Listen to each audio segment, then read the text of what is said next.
folks, Dr. Mike here for Renaissance Periodization, Healthy Eating Made Simple, video number 2, Making Balanced Meals. So, last time in Healthy Eating number 1, which if you haven't seen, you should before watching this, we learned what healthy foods were, and we said that you should just be eating more healthy foods and less junky stuff. Totally cool.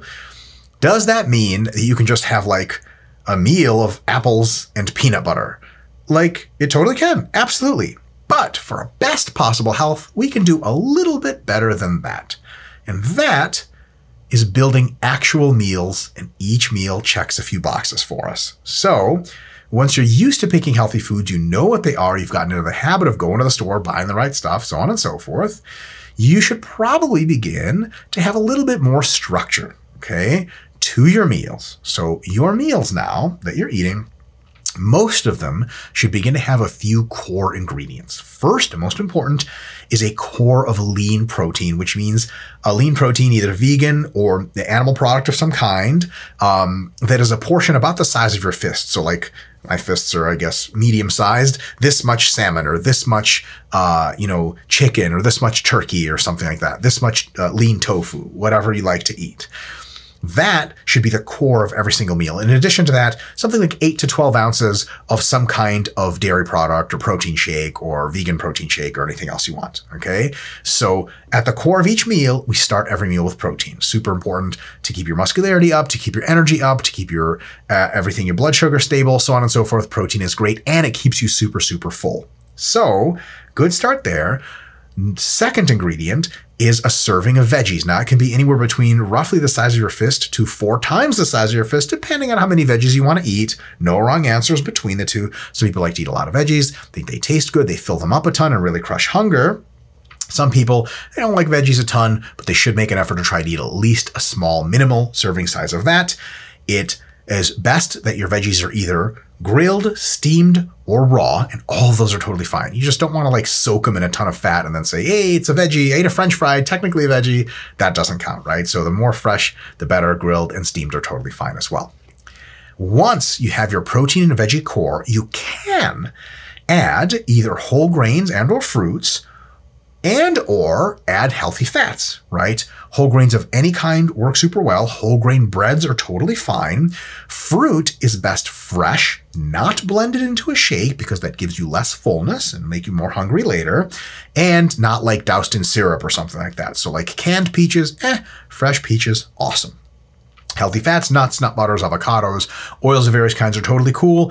And if you cook some of your carbs or some of your proteins in oils that are healthy, you're getting sort of two birds with one stone, perfectly fine. Now, the protein core and the veggie core, especially the protein, is not mandatory, but a really good idea, right? But how do you know how much fruit or grain to add and how much added healthy fats to add, if any? Those are dictated by 2 things: hunger and energy level needs. If you're running low on energy, have some more carbs. If you're running low, if you're pretty hungry, have some more carbs and more fats, totally fine. And preference. Okay, some folks would like to eat lots of healthy fats, but not so many carbs, totally fine. Some folks 50-50, some folks mostly carbs, very few fats. That's 100% fine. You can even have meals that have protein and veggies and no added whole grains or fruits, totally okay, or ones with no added healthy fats. That's 100% fine. No wrong answers here. No big deal either way. Now, veggies and snacking. A couple of questions that are going to be super common, so we'll just preempt them here.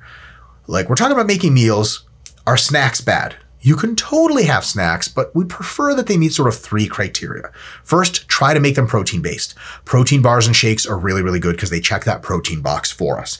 And they keep us fuller longer, which means if we have protein-based snacks, we won't be as likely to increase our calorie consumption. Because snacking, like on goldfish or something like that, not real goldfish, the cracker, snacking on real goldfish should be quite a horrific thing to see in real life.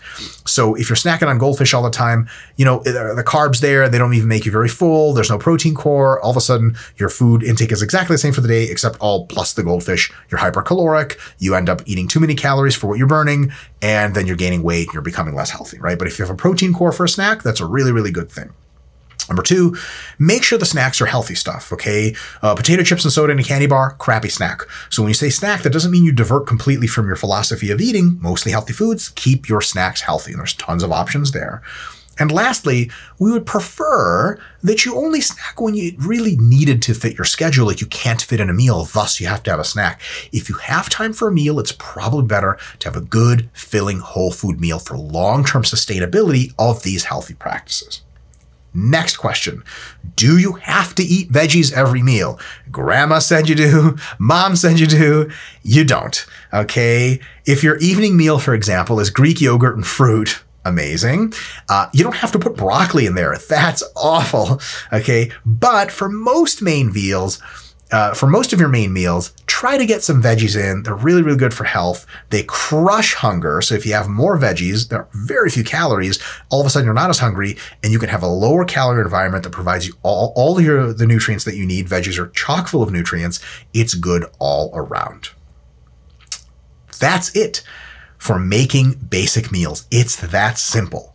Now, the transition from just eating healthy foods all the way into you have core meals and you know how to make them, and every time you eat, you know that you got to have your protein and your veggie and your carbs and fats.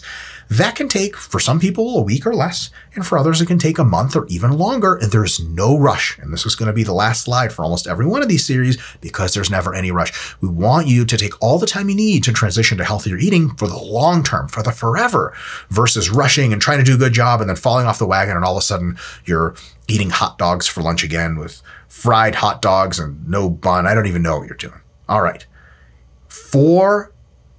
Once you have your meals that you're eating, core good meals with healthy foods, you're ready for your next diet change. So you're eating mostly healthy foods, and you're eating those healthy foods in well-balanced meals. The first part of that, how to eat healthy, was covered in the last video, so feel free to go back. How to construct good meals, balanced meals, was covered in this video. Once you are there and you're eating these good meals, we can do a little bit better still, and we'll see you then for our next video in this series.